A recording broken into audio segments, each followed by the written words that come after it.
I wanted to talk to you about healthy living and healthy lifestyle, and especially how it works for seniors, because most of the audience here are going to be people in their 50s, 60s, and 70s. I'm going to try to convince you that if you start living a healthier lifestyle, you get these gains virtually instantly. There are studies to show that this kind of stuff starts improving within a week or two of starting a healthier lifestyle. Less anxiety for sure, more energy, sleep better. And then there are the long-term gains out of living a healthy lifestyle, which accrue to you after you've been doing this for a while. They don't happen overnight. I don't spend a lot of time trying to convince you that you're going to live longer as a result of living healthier. That's a given, and you all figure that should be in the equation. I spend a lot more time worrying about this, reducing the negative effects of chronic illness, especially as I get older, especially as my friends start getting sick. I realize that this is one of the most important things that you get out of living a healthier lifestyle. And this one here, which is affecting my mom so significantly. My mom's in her 90s now. She's got more brain cells than this whole room combined. Okay, she's the smartest woman you've ever met.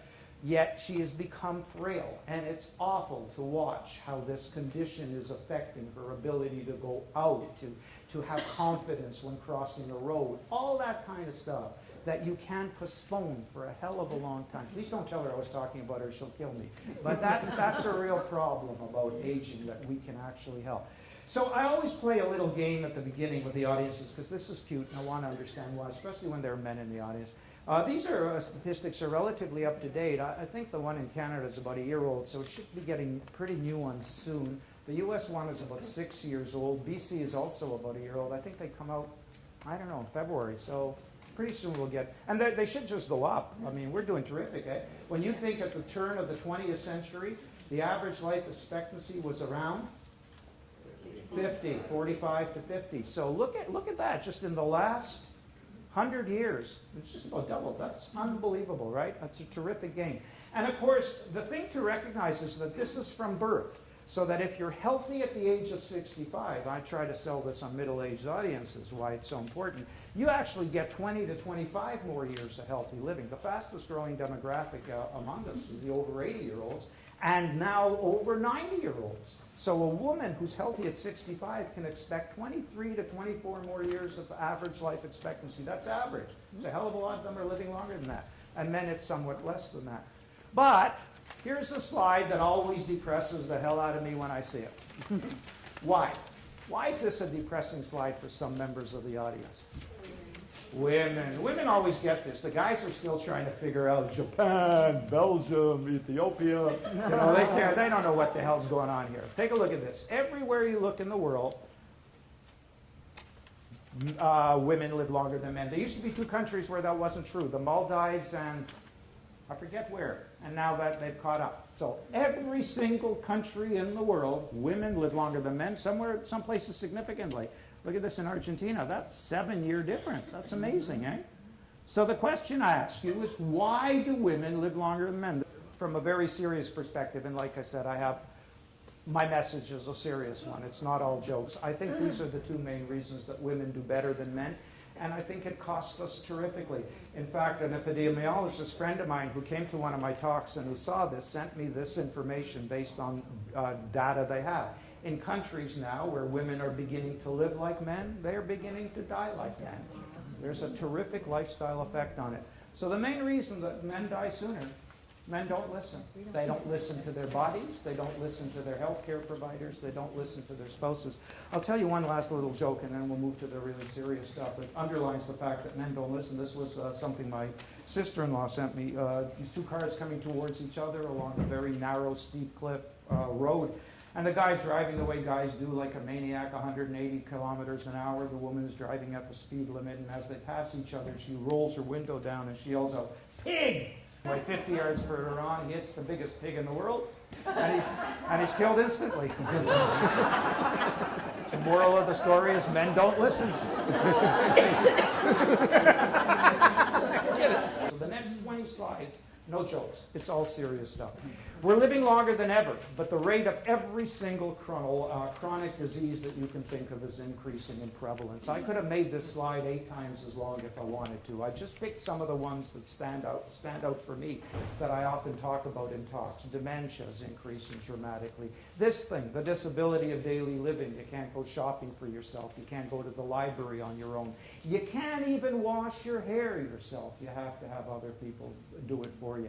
These things are increasing in prevalence in our culture, and not just because we're getting older overall. It's because so many of us made inappropriate lifestyle choices earlier in life. This is from the World Health Organization annual report when they looked at chronic diseases around the world. They've actually amended this. It's now gone up. It's closer to 65% of all chronic health problems are due to what they call 7 modifiable factors. A modifiable factor means it's under your control. So what? Oh yeah. So this is the money slide. This is the slide that you want to take home and really sleep on instead of worrying about Justin Trudeau being Prime Minister. Worry about this. No matter who you are, no matter how old you are, no matter what condition you already have, no matter how many ailments you have, the healthier you begin to live at any point in life, the better your chance of living longer in better health. You start improving your health outcome. Doesn't matter when you do this, what you have. There was a study that I didn't do on Global, but that was about 6 months ago, showing that people over the age of 85 who quit smoking actually have better outcomes than people over the age of 85 who continue to smoke. I mean, that's incredible. Why would that happen? Over 85, you think there's nothing to gain, and yet they have better health outcomes. You can do it at any time. And of course, certain conditions you improve unbelievably dramatically. This is from Sulam Yusuf, who's the, this is from Sulam Yusuf, who is the head of this huge study called the Interheart Study. He's based in McMaster University, an unbelievably intelligent man. He looked at heart disease in 27 countries around the world, and when I interviewed him, he said, Dr. Hister, lifestyle is a man-made condition. And then he sent me this, this slide to back it up. Take a look at this. This is a very impressive slide. You don't often think about women getting heart disease, but of course they do. 25,000 women followed for 6 to 10 years. Those with these 5 simple health habits, this is not hard to do. Non-smoking, just eating a pretty good diet, doing some exercise, good weight, a moderate amount of alcohol, is over 6 years. Reduce the risk of heart attack by 92%. It's only 3 to 5% of women in the study doing all those things. Because we all cut corners, but look at what they did if they do the right thing.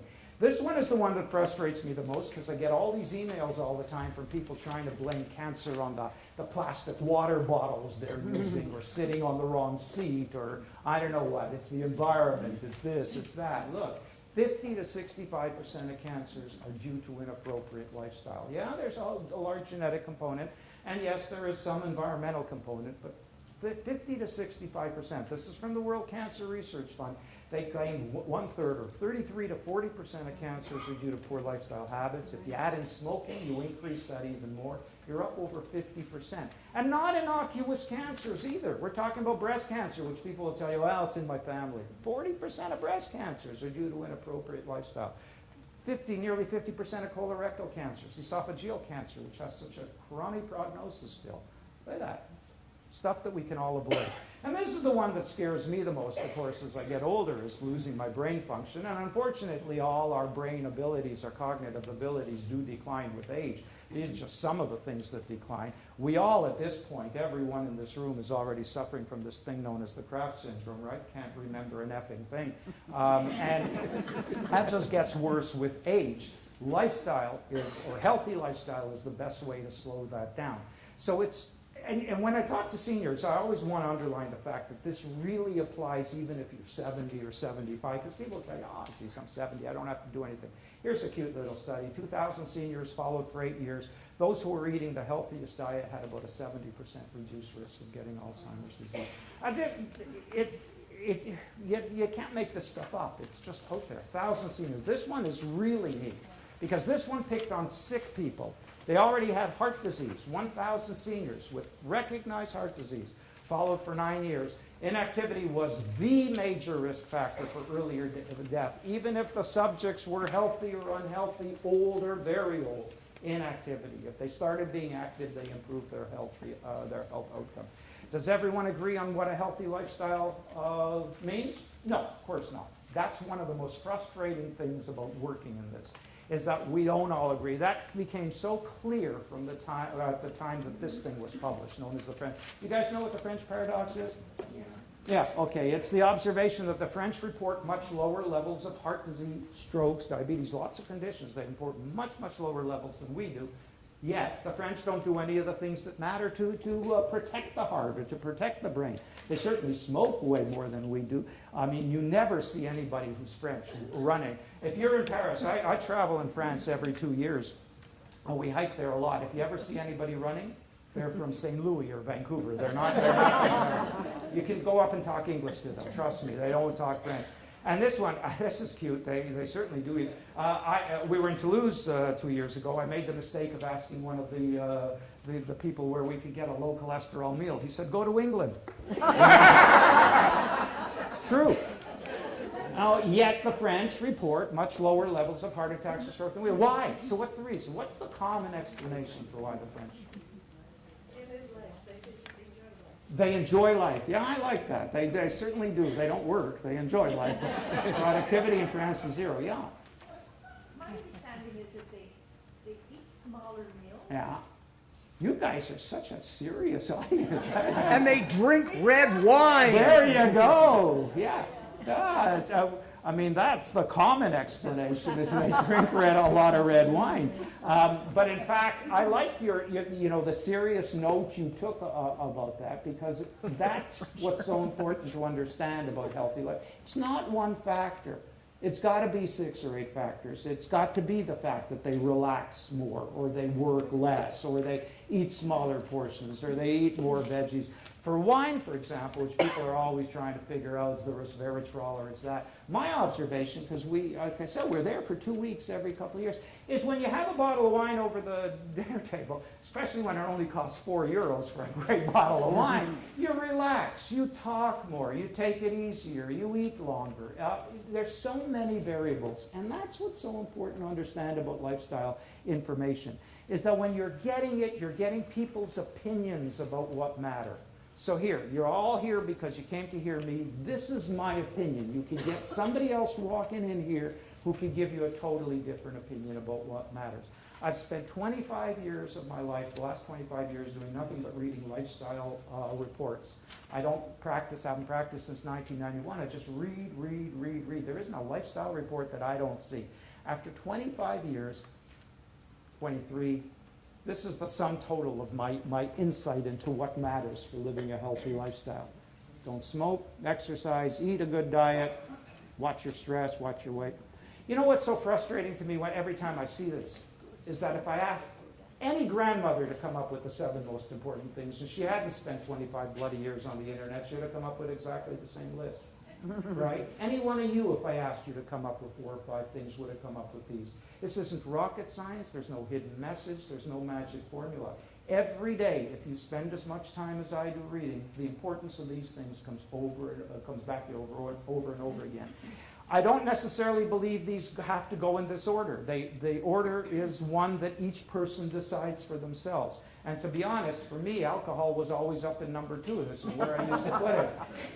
I took it out of there because I noticed most people stopped reading the list as soon as they got to it.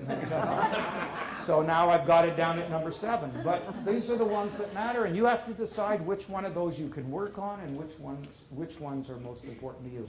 These 2 slides show you how important that is. This is called the Epic Norfolk Study from Norfolk County in the UK. 20,000 people followed for 11 years. Remember, this is the UK. So being active in the UK does not mean that they were marathoners. They just didn't fall down on the way to the pub. These are people who were just, they were up that day. I'm sure they had no trouble drinking a bit of alcohol every day. Look at 4 simple things. You know how this was reported? A 74-year-old who was doing all the right things had the same life expectancy as a 60-year-old who was doing a 14-year difference in life expectancy.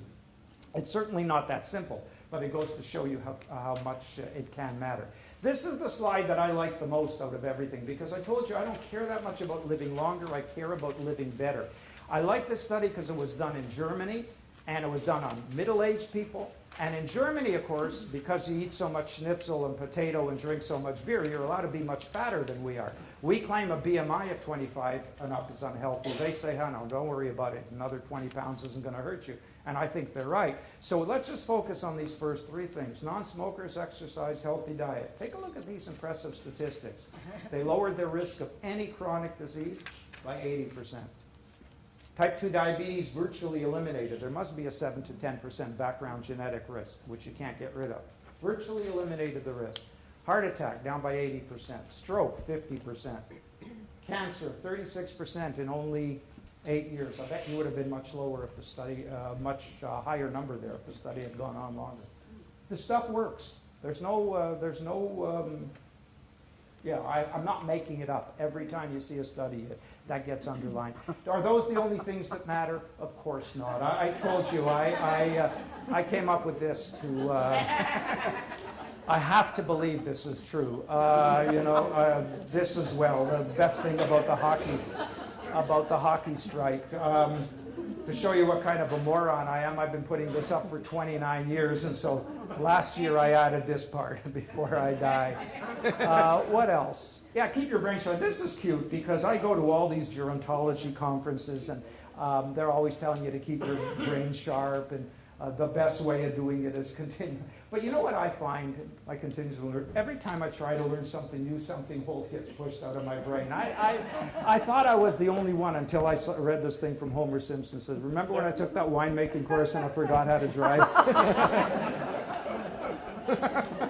So, and this one. Okay, this is probably what makes me most well known as a lifestyle advocate.